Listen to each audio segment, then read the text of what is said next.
Hello everyone, my name is Vivian Vanessa with student number D102420104. I'm a student from Management International class and also a student from Universitas Tanjung Pura.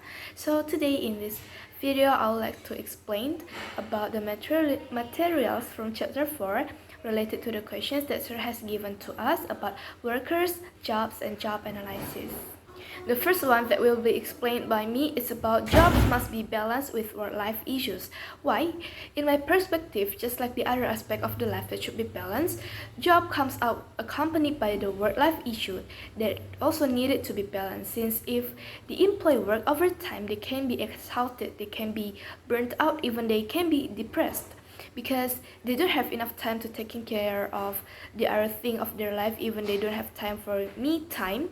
And if job and work-life issue is not balanced, the employee performance quality in working will decrease. The worker turnover in an organization also will be high because the jobs are in balance with the work-life issues. Okay, next is about the HR headline in the chapter 4. The HR headline is about work-life balancing, where employees in lots of organizations want to increase their flexibility in the work schedules to accommodate the life outside the job. So there are two reasons generate the employee want flexible time. First is about much work doesn't require employee has to be in office all the time, and they also has to face the long commutes. The technology advances right now can support the telecommuting, so it could be an alternative for the employers to be implemented because it also related to the flexibility of working time. And from reading this headline, I knew that life balancing is important because it can affect the worker and organization performance. If job and work-life issues not balanced, the employee performance quality in working will decrease also, and the workers' turnover in an organization will be high if the jobs are in balance with their work-life issues.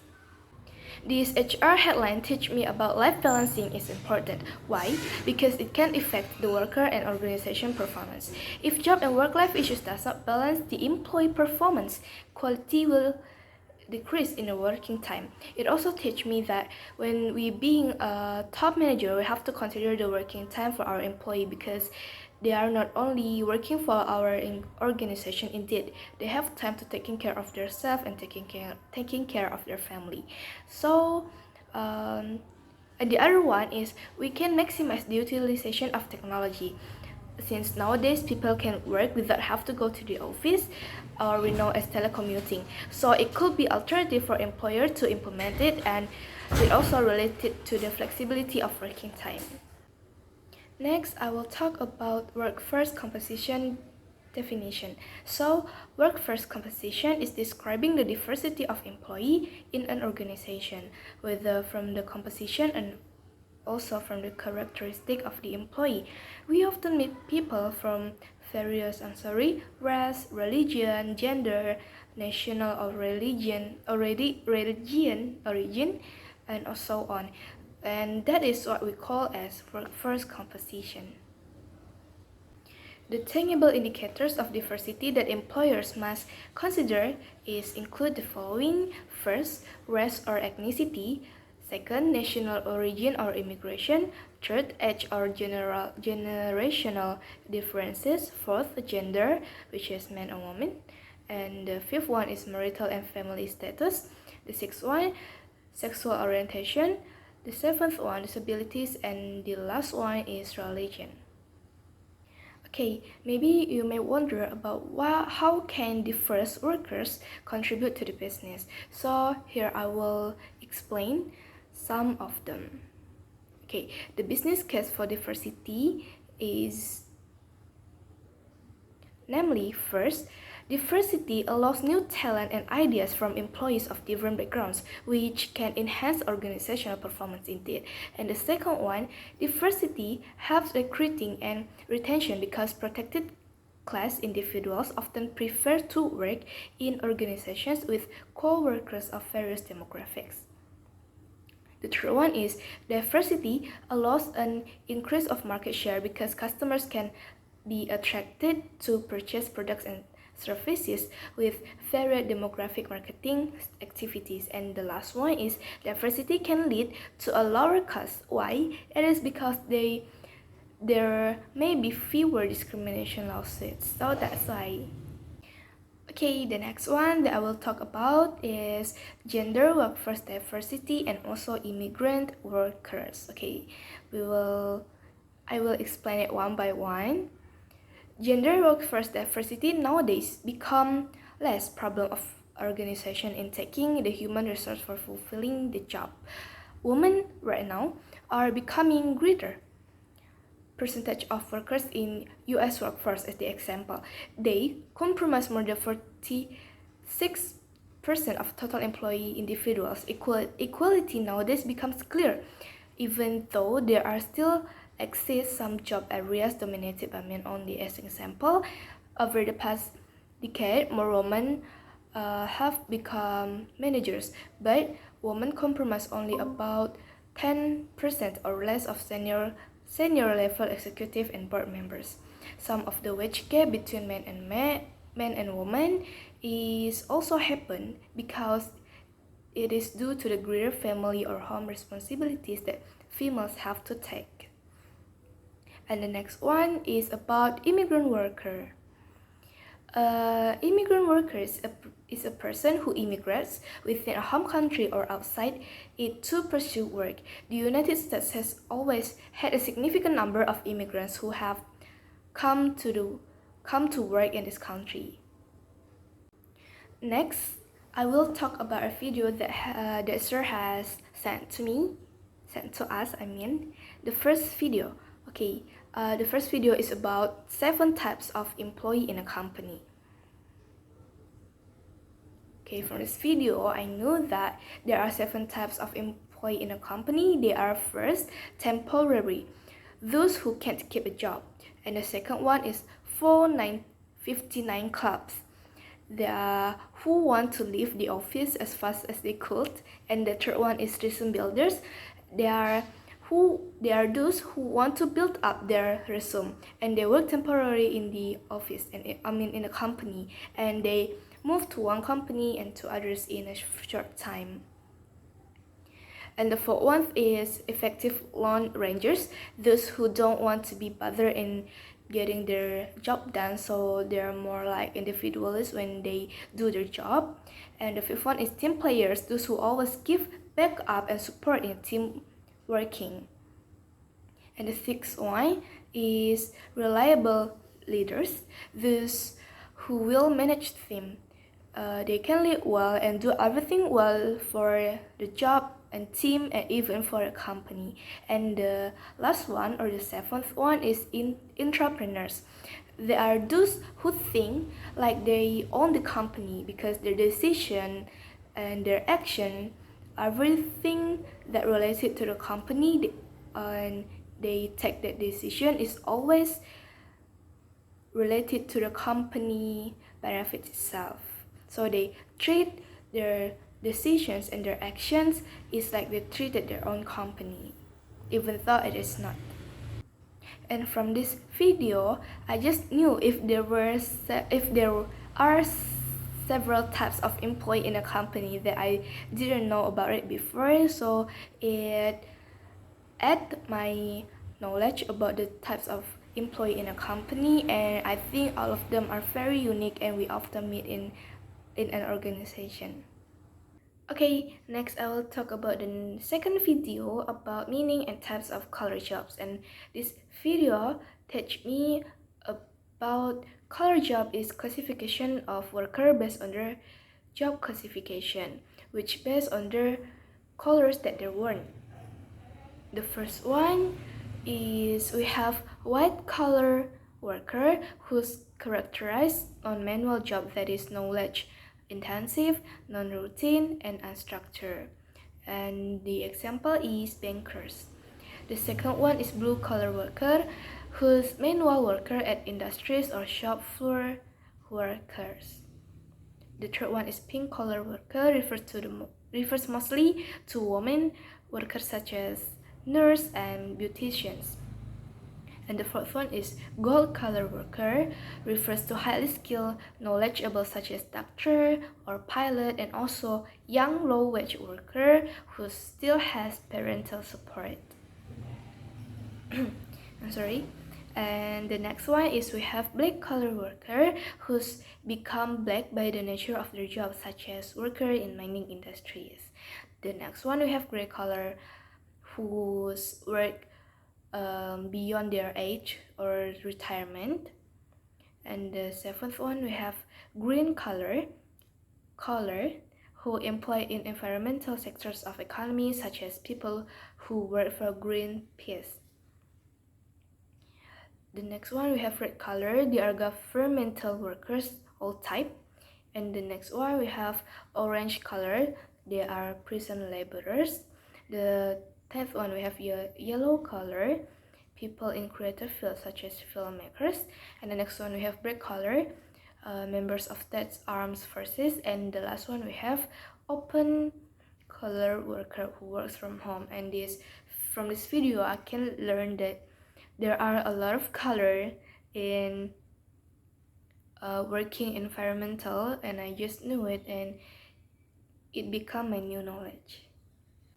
Okay, finally we are in the third videos. It is about different types of color jobs. Actually it's similar to the second one, but this one is a bit shorter.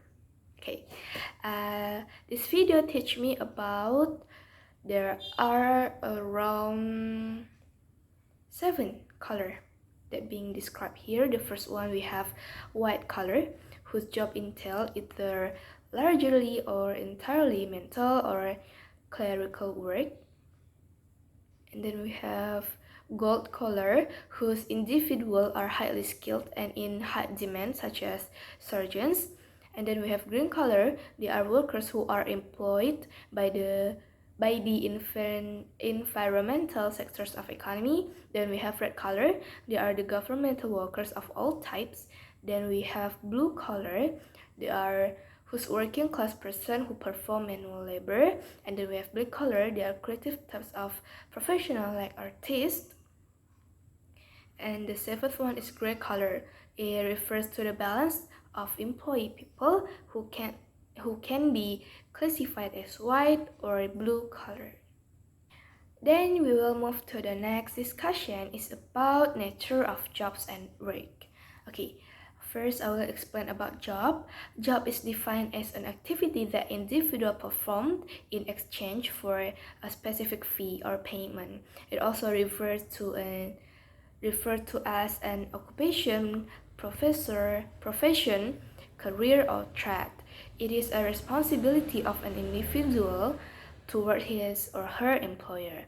Meanwhile, work is defined as a physical or mental activity that is performed in order to accomplish or produce something. It is something that an individual does in the performance of his or her job or his or her responsibilities toward his and her employers or to other people. Okay, next we will talk about business process re-engineering.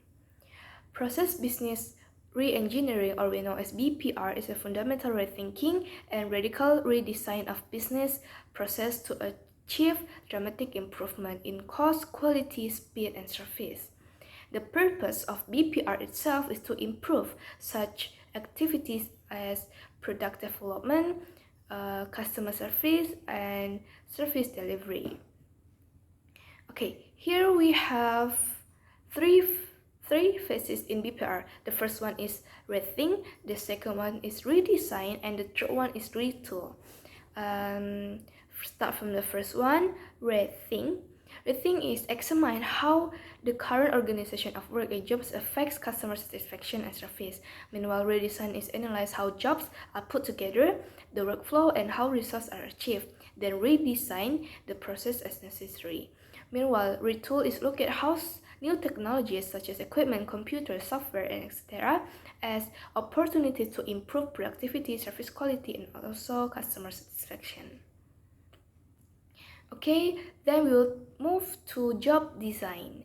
Job design refers to organizing tasks, duties, responsibilities, and other elements into a productive unit of work.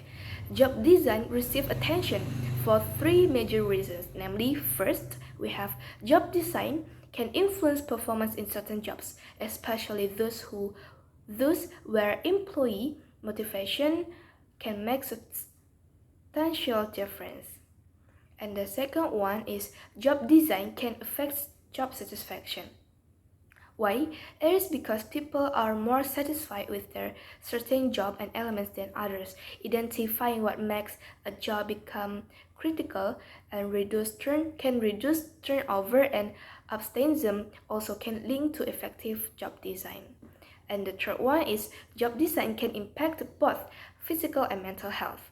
Problems that may require assistance such as hearing loss, backache, leg pains, stress, high blood pressure, and even heart disease sometimes can be traced directly to job design. Okay, the next one is about people and job characteristic.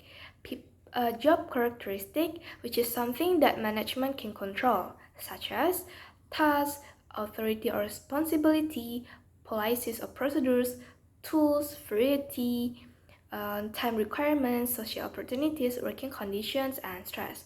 Meanwhile, people characteristic, which is something that management can control, namely motivation, interest, energy level, personality, variables, satisfaction, predisposition, physical characteristics, honesty, intelligence, and so on. Okay, next I will talk about types of workers in one firm. Okay, there are 5 types. The first one is full-time employees. That is someone that employed on average at least 30 hours of service per week or 130 hours of service per month. The second one is part-time employees, someone who works fewer hours than the full-time employees. And the third one is independent contractors, a self-employed person or entity contracted to perform work for or provide services to another entity as non-employee. And the fourth one, we have temporary workers. They are contracted workers who perform job for only a short amount of time. And the fifth one is contingent workers. It is someone who is not an employee but a temporary or part-time worker for a specific period of time and type of work. Okay, then I will talk about the difference between person job fit and job person match. Person job fit is a simple but important concept of matching characteristic of people with characteristic of jobs. If a person doesn't fit a job, theoretically, either the person can be changed or replaced or the job can be altered. By redesigning the jobs, the person job fit may sometimes be improved more easily.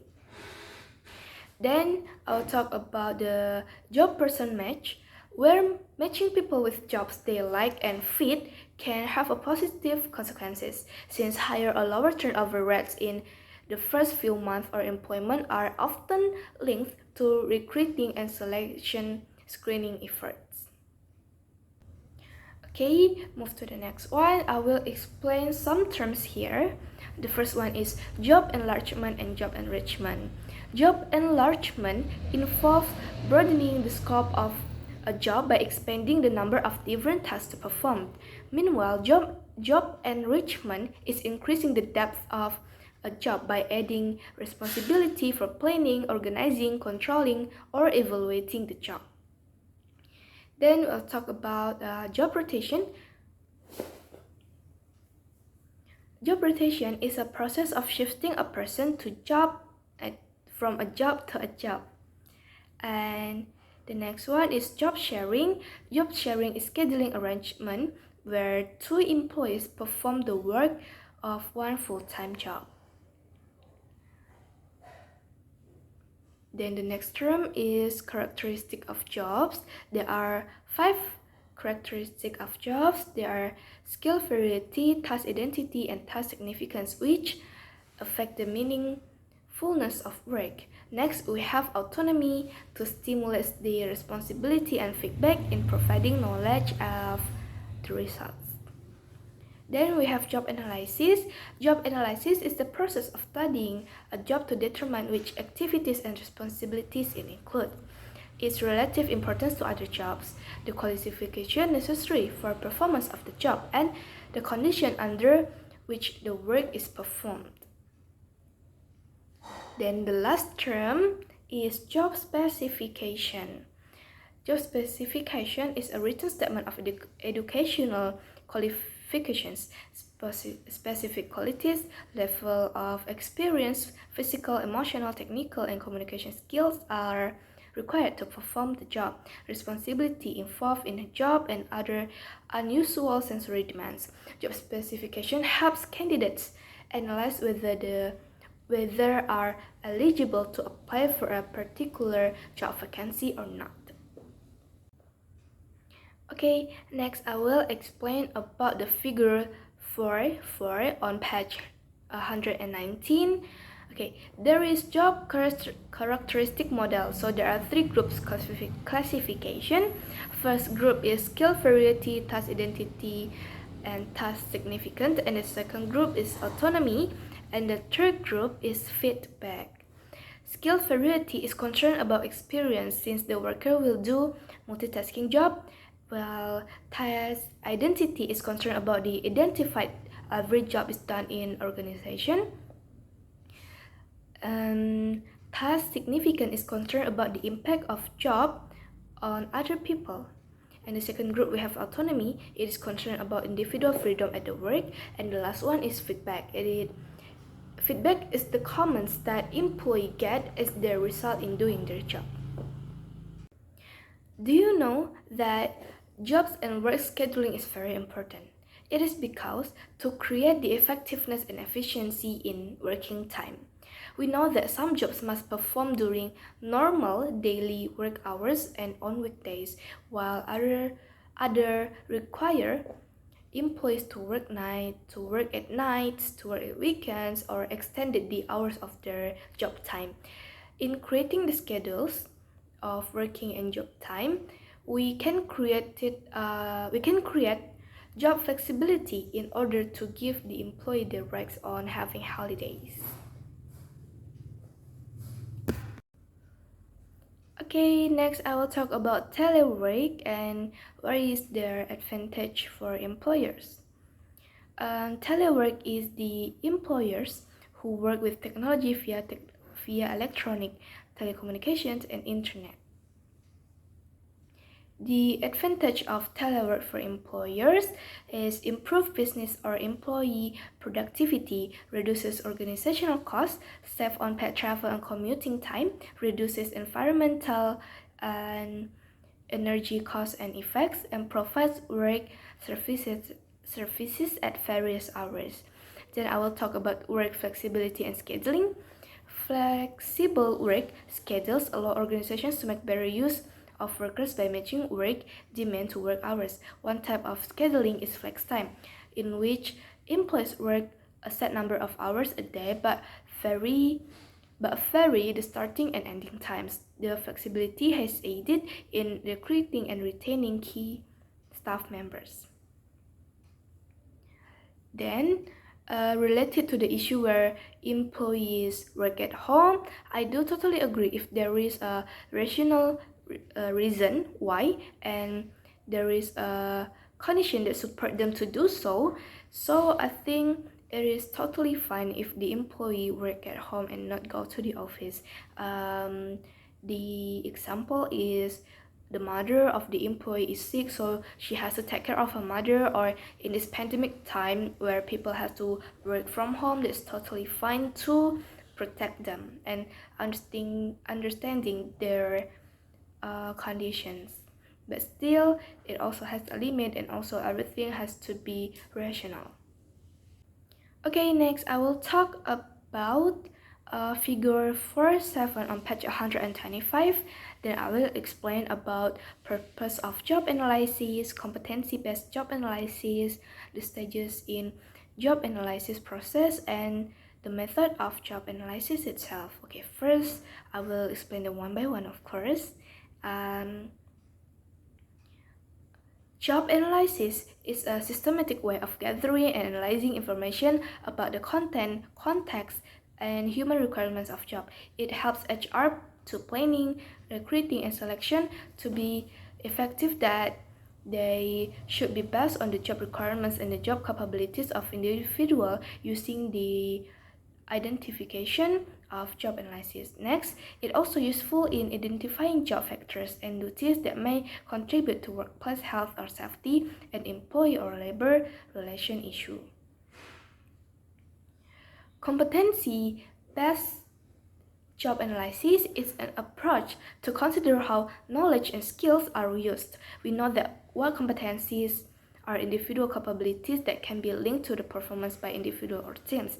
The competency approach attempts to identify the competencies have been identified as driving an employee performance and it influences individual and organizational behaviors in the future. Then the stage in job analysis process are first planning the job analysis, where we identify objective of job analysis and obtain top management support. Then the second one, preparing for introducing job analysis, where we identify jobs and methodology. We review existing job documentation and communicate process to managers or employees. Then the third one, we have conducting job analysis, where we gather job analysis data and review as well as compile data.